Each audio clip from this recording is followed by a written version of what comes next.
네, 시청자 여러분 안녕하십니까. 지진 발생 사흘째 포항 MBC 뉴스투데이입니다. 이번 강진 충격으로 인해 건물 기둥은 힘없이 부러지고 아파트가 기울어지는 등 피해가 이어지고 있습니다. 긴급 복구가 시작됐지만 피해가 심한 곳은 출입이 통제된 채 손도 못 대고 있습니다. 지진 피해 현장을 박상환 기자가 전합니다. 콘크리트에 심한 균열이 생기면서 철근 골조가 앙상하게 그대로 드러나고 지진 충격으로 유리창은 깨지고 갈라진 벽 사이로 집안이 보입니다. 규모 5.4의 강진은 아파트 기둥을 주저앉혀 마치 피사의 탑처럼 기울어져 있습니다. 강한 지진으로 인해 건물이 5도가량 기울어졌으며 모든 주민들이 대피한 상태입니다. 이번 강진의 진앙지로 여겨지는 마을에는 집집마다 벽과 돌담이 무너지는 등 피해가 크지만 복구는 시작조차 못하고 있습니다. 화분하고 텔레비가 다 그냥 텔레비전이 오르는 방바닥에 다 떨어졌으니까 저 경주 지진 날 때보다는 훨씬 우리가 진동을 더 많이 느꼈습니다. 진앙지와 가까운 한 초등학교. 건물 기둥과 벽 일부가 금이 가거나 부서져 위태로운 모습을 한 채 교실 안에는 깨진 유리와 떨어진 상패 등이 널브러져 있습니다. 포항 북구의 한 고등학교 체육관에는 수능 예비 소집 안내물이 바닥에 어지러져 있어 긴박했던 당시 상황을 떠올리게 합니다. 서점에서는 지진으로 인해 꽂혀있던 책들이 와르르 쏟아지는 등 사업장마다 피해도 속출했습니다. 이 건물 이 판넬 건물이 1m 정도 왔다 갔다 할 정도로 엄청난 그게 있었습니다. 그래서 많이 놀랐었죠.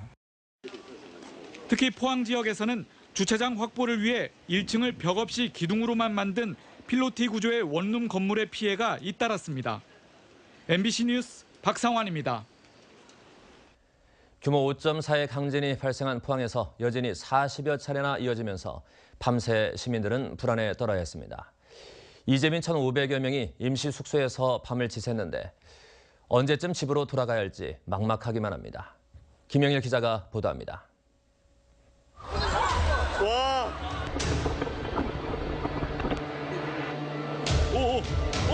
흔들려! 떨어져! 와! 무너져 내리고 부서지고 갈라지고 규모 5.4의 강진이 덮친 포항은 도심지 곳곳이 한순간에 폐허로 변했습니다.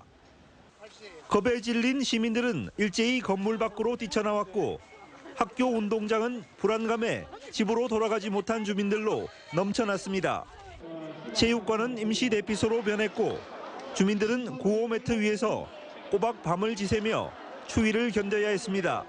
통신이 몰리다 보니까 전화가 안 되더라고요. 저는 회사에 있고 애들은 각자 따로 있으니까 그게 제일 걱정이죠. 1,500여 명의 주민들이 체육관과 마을회관 등 27곳에 분산 배치돼 있는데 언제쯤 집으로 돌아가야 할지 막막한 심정입니다. 불안하죠.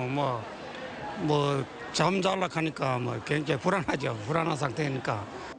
계속 이어지는 여진에 불안감은 더욱 커지고 있습니다. 어제 규모 5.4의 강진 이후 규모 4.3, 규모 3.6 등 40여 차례나 크고 작은 여진이 지속되고 있습니다. 특히 여진이 수개월간 지속되고 더 큰 본진이 발생할 가능성도 있어 지진 공포로부터 언제쯤 벗어날지 주민들의 걱정이 커지고 있습니다. MBC 뉴스 김혁일입니다. 이번 지진은 지난해 경주 지진보다 규모는 작았지만 더 많은 피해를 입혔습니다. 포항 지역 대부분이 지반이 약한 데다 내진 설계도 돼 있지 않아 앞으로도 추가 피해가 우려됩니다. 장미쁨 기자가 보도합니다. 필로티 건물 기둥이 심하게 뒤틀려 당장이라도 내려앉을 듯 아찔한 모습입니다. 빌라 등 다세대 주택뿐만 아니라 내진 설계가 되어 있지 않은 대부분의 주택들은 대형 지진 앞에 속수무책이었습니다. 곳곳에 금이 가고 깨지고 틈이 벌어져 앞으로 더 큰 피해가 우려되는 상황입니다. 지금 여진이 계속 오기 때문에 잠 들어가 있을 수가 없습니다. 그래서 지금 당장 어디 가서 방을 얻어야 되나 나가야 되나 지금 방을 얻을 계획하고는 있습니다. 지금. 전문가들은 이번 포항 지진의 경우 진원지가 지표면에 가까워 피해가 더 커졌다고 지적합니다. 또 화강암층이 대부분인 경주와 달리 포항은 적지 않은 지역이 연약 지반에 속하는 이암층이어서 더 큰 문제입니다. 여진이 많이 생기면 지하수가 섞이게 됩니다. 그리고 포항은 안 그래도 뻘 지반인데 지금 지진이 한 번이 더 강진이 오게 되면 지하수가 섞여서 완전히 뻘이 되기 때문에 강진이 오게 되면 건물이 붕괴가 크레이크 가는 게 아니고 붕괴될 수가 있는 소지가 있다고 판단이 됩니다. 지역 건축물의 턱없이 낮은 내진 설계율도 우려할 만한 수준입니다. 시민 수백여 명이 긴급 대피한 주민센터 등 공공 건물은 물론 지역 초중고등학교의 내진 설계율은 절반도 채 되지 않습니다. 지난해 경주에서 유례 없이 큰 지진이 발생한 뒤에도 포항시의 내진 보강 예산은 전혀 없었을 뿐 아니라 지진 대책 예산도 경주시의 3분의 1에 불과했습니다. 사정이 이렇다 보니 혹시 모르는 비상사태에 대한 시민들의 불안감도 더욱 커지고 있습니다. 별달리 대피나 뭐 이런 게 지금은 아주 잘 갖춰져 있지는 않잖아요. 그래서 뭐 생존 배낭이라든가 이런 것도 생각해 볼 문제라고 생각합니다. 지난해 경주 지진을 겪고도 대비를 게을리한 안전 불감증이 지진 피해를 더 키웠다는 비판이 나오고 있습니다. MBC 뉴스 장미쁨입니다. 네, 이렇게 불과 1년여 만에 지역에서 역대급 강진이 잇따르면서 한반도의 지진 화약고로 불리는 양산단층이 본격적으로 움직이기 시작한 게 아니냐는 우려가 나오고 있습니다. 양산단층은 규모 7 안팎의 강진을 일으킬 수 있는 대형 활성단층이어서 월성과 구리 등 이 지역에 밀집한 원전 가동을 중단해야 한다는 목소리가 커지고 있습니다. 장성훈 기자입니다. 지난해 9월 우리나라 관측 사상 최고의 지진이 경주를 강타했습니다. 규모 5.8 지진에 학교와 주택이 부서지고 시민들은 공포에 휩싸였습니다. 진앙은 한반도의 지진 화약고로 불리는 양산단층에서 뻗어나온 이른바 가지단층이었습니다. 무명단층과 양산단층의 경우에는 지표면 상에서도 저희 남쪽으로 내려가면 울주 근처에서 만나게 됩니다. 1년여 만에 포항을 뒤흔든 이번 지진도 역시 양산단층의 가지단층이 움직여 발생한 걸로 파악되고 있습니다. 주단층의 양산단층의 주단층이 움직였는지 양산단층의 가지단층이 움직였는지는 저희들이 가서 분석을 좀 더 해봐야 할 것 같습니다. 양산단층은 부산과 경주, 포항, 영덕을 잇는 170km 규모의 대형 활성단층으로 단층대에 놓인 경주와 포항에서 강진이 잇따르면서 양산단층이 본격적으로 움직이기 시작한 게 아니냐는 우려가 나오고 있습니다. 만약 가지단층이 아니라 주단층이 움직일 경우 규모 7 안팎의 강진도 배제할 수 없다는 게 전문가들의 판단입니다. 좀 더 양산단층대의 큰 부분을 건드려서 움직일 가능성도 있습니다. 그래서 그런 것들이 얼마나 지금 응력이 쌓여 있느냐에 따라서 이제 결정이 되는 겁니다. 직접적인 지진 피해 못지않게 무서운 건 양산단층 가까이에 밀집한 원자력 발전소들입니다.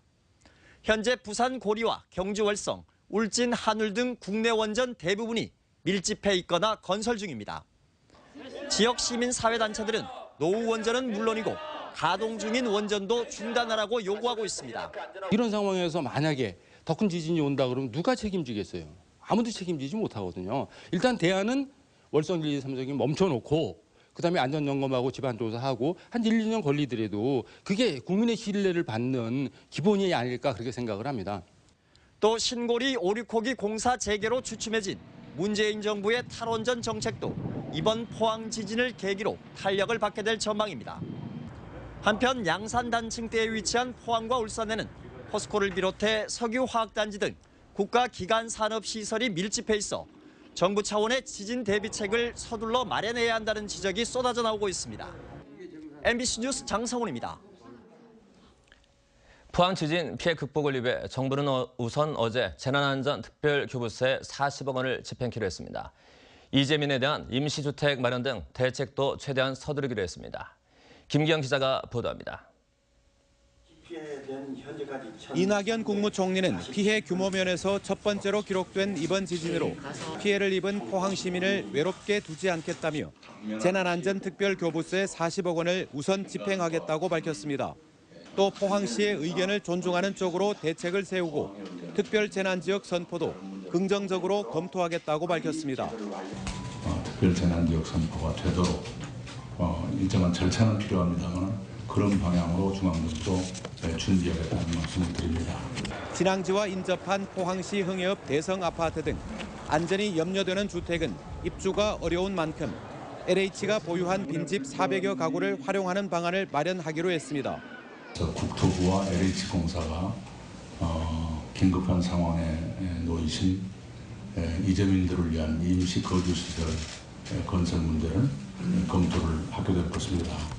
일주일 연기된 수능에 대해서도 당초 예정된 고사장에서 시험을 볼지 아니면 대체 고사장을 마련할지 등은 18일까지 확정하기로 했습니다.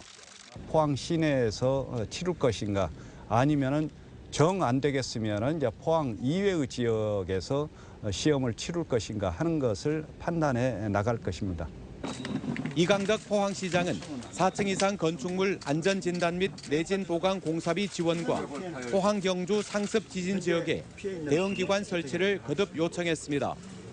여야 원내 대표들은 잇따라 지진 현장을 방문하고 재난 앞에 여야가 없다며 초당적인 지원을 약속했습니다. 한편 가장 많은 이재민이 지내고 있는 흥해 실내체육관에는 관내 병원에서 무료 진료에 나섰고 통신사와 기업체, 자원봉사자들이 이재민의 편의를 돕고 있습니다. MBC 뉴스 김기영입니다. 포항에서 발생한 규모 5.4 지진은 기존에 보고된 적이 없는 단층대에서 생긴 것이라는 해석이 나왔습니다. 한국지질자원연구원은 포항 지진은 두 개의 지층이 좌우 방향으로 미끄러져 형성된 단층에서 난 것으로 분석된다며 이는 기존에 보고된 적이 없는 단층이라고 설명했습니다. 지질연은 기상청 등과 협력해 위성 영상 자료 분석, 지표지질, 지구물리 현장 조사 등을 거쳐 포항 지진 발생 원인을 규명할 방침입니다. 포항시는 지진 피해 건축물에 대한 현황 조사와 함께 지진 피해 건축 상담소를 운영합니다. 이에 따라 포항시 공무원 등으로 위험도 평가단을 구성해 피해 건축물 1,500여 곳에 대해 사용 가능 여부를 평가합니다. 또 지역 건축사와 함께 지진 피해 건축 상담소를 운영하며 현장 상담도 실시합니다. 지진 피해가 늘어나는 포항 지역에 성금구와 물품 지원이 잇따르고 있습니다. KTNG는 이재민을 위한 생필품 지급에 사용해달라며 전국 재해구호협회에 5억 원을 전달했습니다. 이마트도 생수와 라면 등 먹거리와 생필품 등 8천만 원 상당의 구호 물품을 긴급 지원키로 했고 포스코 패밀리 봉사단 100여 명은 흥해 실내체육관 임시 대피소에서 구호 지원 활동을 펼쳤습니다. 구미시도 시장이 이재민 수용소를 찾아 담요와 컵라면 등 2천만 원 상당의 구호 물품을 전달했고 경기도도 지진 전문 소방관 5명을 급파하고 포항시에 위로금 1,000만 원을 전달키로 하는 등 온정이 잇따르고 있습니다. 이번 포항 지진으로 영일만항, 컨테이너 부두 등 포항 지역 항만시설에도 피해가 발생해 하역 작업이 일부 중단됐습니다. 해양수산부에 따르면 영일만항 컨테이너 부두의 하역 공간 상부가 갈라지고 크레인 레일이 뒤틀어져 하역 작업이 중단됐습니다. 또 어선 무량장과 어항 부두, 방파제 등 9곳에서 상부 콘크리트가 갈라지며 4에서 6cm의 틈이 생긴 것으로 확인됐습니다.